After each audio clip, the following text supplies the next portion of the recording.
Hello guys, I am Shazad Ahmed and welcome in lecture number 8. Today we are going to talk about the FTP account. So what is the FTP account? So how can you create your FTP account? And now how can you access your files from the Filezilla or any. Okay, for suppose this is your FTP account. So click on this. So you have your main. I have already created a FTP account.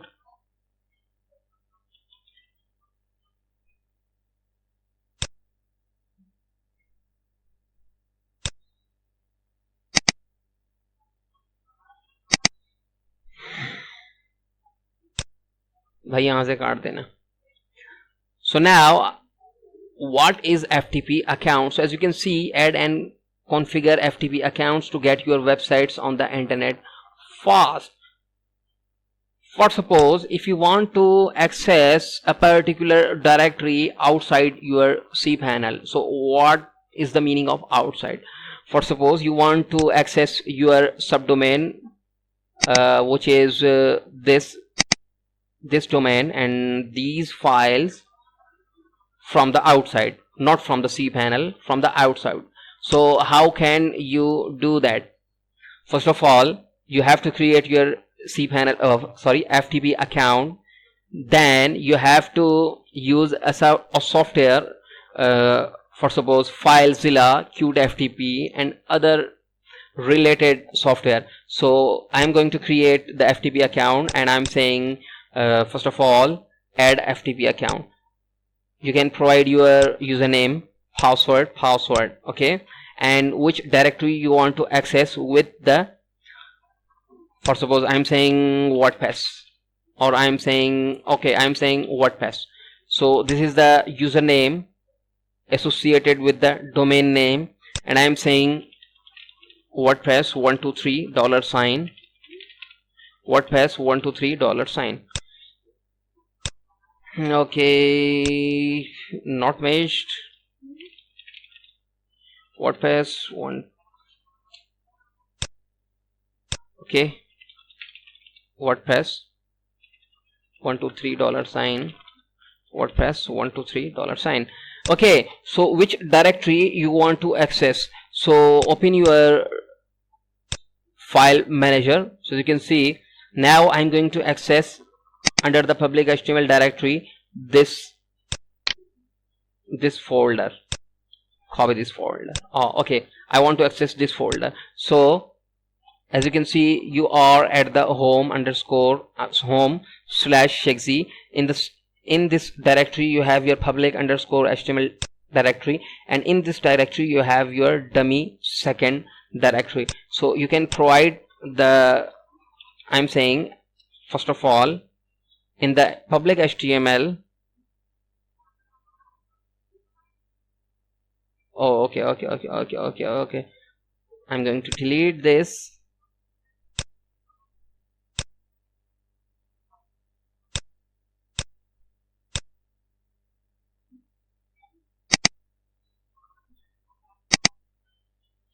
Okay, so now भाई वो वाला काट देना section. Provide your FTP username. For suppose I'm saying WordPress. Select your domain. So this is my main domain, and now I'm saying password is WordPress. You have to provide your own password, 12 and $sign. Okay, so now how can you access the particular directory? So go to your file manager, hit the file manager section. For suppose if you want to access the file which is the dummy.shexy.com, what you just need, because it's under the home/shexy.com, and here you can see you have your subdirectory. Then in this way you can, for suppose, provide your this directory, dummy, this directory. Okay, now I'm going to access my this directory under the public _HTML so this directory. So how can you do that? I'm saying go to my public underscore HTML folder first of all, slash access this file. Okay, now you have to choose the quota of this FTP account. Either it's a 200 MB, sorry, 2000 MB, or unlimited. I'm selecting unlimited. Create a FTP account. So I have created the FTP account first of all, and now how can you access your files? So open your Filezilla. Okay, so first of all go to your shexy.com and Filezilla. So this is your Filezilla. So first of all, what is Filezilla? Filezilla, welcome. As you can see, you have your option. Filezilla is a free software cross-platform FTP applications consisting of Filezilla client and Filezilla server. Okay, so you can access your server files using the Filezilla. So download your client file, not the server. So file, and now I'm saying the Filezilla Pro. No, I'm going to install the Filezilla. Okay, so download your Filezilla. Wait for a few seconds. So it's a 8 MB file. Okay, so install your Filezilla.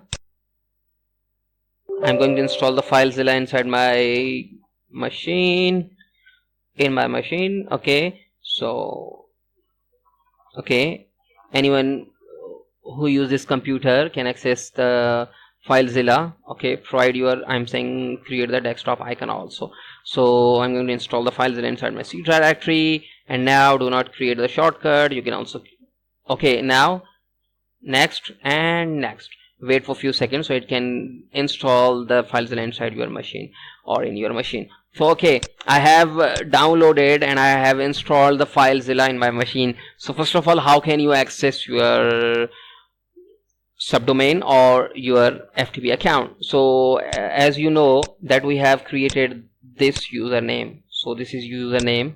So provide your, so this is my host name and this is the username, and what is the password? I'm saying this is the password. Ignore this port, connect. Okay, I'm saying save my password, or you can say save password. Okay, so now wait for a few seconds so it can connect with your directory. Okay, wait for a few seconds. It's retrieving the directory. So as you can see, you have accessed the directory using the FTP account or using the Filezilla. So you can, as you can see, you have your just WordPress directory, and in the file manager section you have a lot of directories here, but now you are accessing a particular directory, which is the WordPress files. So WordPress file. So in this way you can access a particular directory. For suppose if you have a developer and he's saying that he want to access a subdomain or a main domain or other directory, so it's best practice that you have to provide the FTP account. You have to create your FTP account, then provide your FTP account. Okay, so how can you, so this is your computer, main computer, and these are the server files. So how can you send or project files in this directory? It's very simple. Go to your particular directory. For suppose I have my just a second, C drive. In my C drive I have my XAMPP. In the XAMPP, as you can see, I have htdocs and I have e-commerce, or I have, for suppose, some other directory, Shexy. Okay, so as you can see, I have my local files and these are my server files. So if you want to send your files from the local environment or from your computer, just select your files, how many file you want to send this directory. Just drag your files and drop your files here first of all. Or for suppose this is your wp admin, so wp admin, open your directory. As you can, now you are in the wp admin directory. As you can see, this is wp admin directory. wp admin directory, select all your files. So this is also a wp admin directory. Select all your files and drag and drop here. So this is the one way to access your files, to replace your files, or to send your files from the local environment. In the next lecture, we are going to learn how can you access your subdomain or access your FTP account from a particular IDE. So I think this is enough for today. Thank you for watching.